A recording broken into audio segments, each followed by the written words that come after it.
এক অসামান্য পথকে পাড়ি দিয়ে উপদেষ্টা থেকে এবার সংসদে যাওয়ার পথে নাহিদ ইসলাম। হাসিনা পতন, স্বৈরাচার বিরোধী আন্দোলন থেকে সিনেমার মতো বিপ্লবে ইতিহাস গড়লেন এনসিপির আহ্বায়ক ও তরুণ নাহিদ ইসলাম। তার বিজয়ের আনন্দে এখন মুখরিত পুরো ঢাকা 11 আসন। আজকে 12ই ফেব্রুয়ারি বাংলাদেশের জন্য এক ঐতিহাসিক দিন। এমনকি তার বিজয়ে খুশি গোটা দেশের তরুণ সমাজ। সংসদে নাহিদের মতো একজন নেতাকে দেখতে মুখিয়ে আছেন সবাই। অথচ আজ থেকে 2 বছর আগেও এই পথ ছিল পাহাড় সম উঁচু এবং এক অবিশ্বাস্য গল্পের মতো। ফ্যাসিবাদ পতন ও এক দফার ঘোষক হিসেবে বাংলাদেশের রাজনীতিতে গুরুত্বপূর্ণ ইতিহাসে জড়িয়ে থাকবেন নাহিদ ইসলাম। 2024 সালের ছাত্র জনতার আন্দোলনের সামনের সারির সবচেয়ে বড় মুখ ছিলেন তিনি। কোটা সংস্কার আন্দোলনের নেতৃত্ব দিতে গিয়ে সেই সময় গুম করা হয় তাকে। টানা 1 সপ্তাহ অমানবিকভাবে নির্যাতন চালানো হয়েছিল নাহিদের শরীরে, যেই দৃশ্য পরবর্তীতে সামনে এলে নতুন উদ্যম পায় শেখ হাসিনা পতনের দাবি। এরপর 5 আগস্ট শেখ হাসিনা পতনের পর অন্তর্বর্তীকালীন সরকারের তথ্য উপদেষ্টা হিসেবে শপথ গ্রহণ করেন নাহিদ ইসলাম। এরপর 2025 সালের 25 ফেব্রুয়ারি সেই দায়িত্ব থেকে পদত্যাগ গ্রহণ করেন। পরের সপ্তাহে জাতীয় নাগরিক কমিটি নামে নতুন রাজনৈতিক দলের পরিচয় করিয়ে দেন তিনি, যেখান থেকে যাত্রা শুরু এনসিপির। গত 1 বছরে দলটির আহ্বায়ক হিসেবে দায়িত্ব পালন করেন এবং নির্বাচনের প্রস্তুতি নেন তিনি।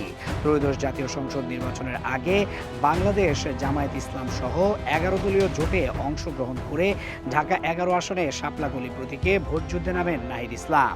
তার বিরুদ্ধে প্রতিদ্বন্দ্বী ছিলেন বিএনপি মনোনীত হেভিওয়েট প্রার্থী ডক্টর এম এ কাইয়ুম। আর তার সাথেই হাড্ডাহাড্ডি লড়াই হয় নাহিদ ইসলামের, যেখানে জাতীয় নাগরিক পার্টির প্রার্থী মোহাম্মদ নাহিদ ইসলাম শাপলাকলি প্রতীকে 93,872 ভোট পেয়ে বেসরকারিভাবে বিজয়ী হয়েছেন।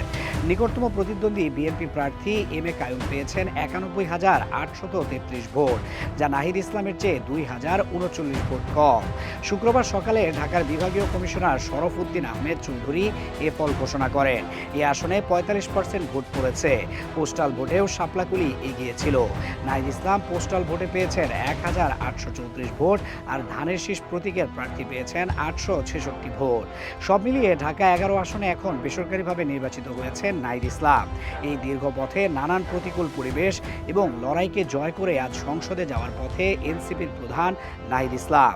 তার মতো তরুণদের লিডারশিপে আসা নিশ্চিতভাবে বড় পাওয়া বাংলাদেশের রাজনীতির জন্য। দীর্ঘ 17 বছর পর 2026 নির্বাচন ছিল সবচেয়ে বেশি উৎসব মুখর। কেন্দ্রে কেন্দ্রে বৃহস্পতিবার দিনের শুরু থেকে ভোটারদের ভিড় লক্ষ্য করা যায়। সাধারণ মানুষ নিজেদের গণতান্ত্রিক অধিকার অর্থাৎ ভোটাধিকার ফিরে পেয়েও বেশ উচ্ছ্বসিত ছিল। সারা দেশে নির্বাচন সামগ্রিকভাবে শান্তিপূর্ণ ও সুষ্ঠু হয়েছে বলে জানিয়েছে নির্বাচন কমিশন। ভোটারদের উপস্থিতি ও ফলাফলের প্রাথমিক প্রবণতা দেখে এটি দেশের রাজনৈতিক পরিবর্তনের একটি গুরুত্বপূর্ণ মাইলফলক হিসেবে বিবেচিত হচ্ছে।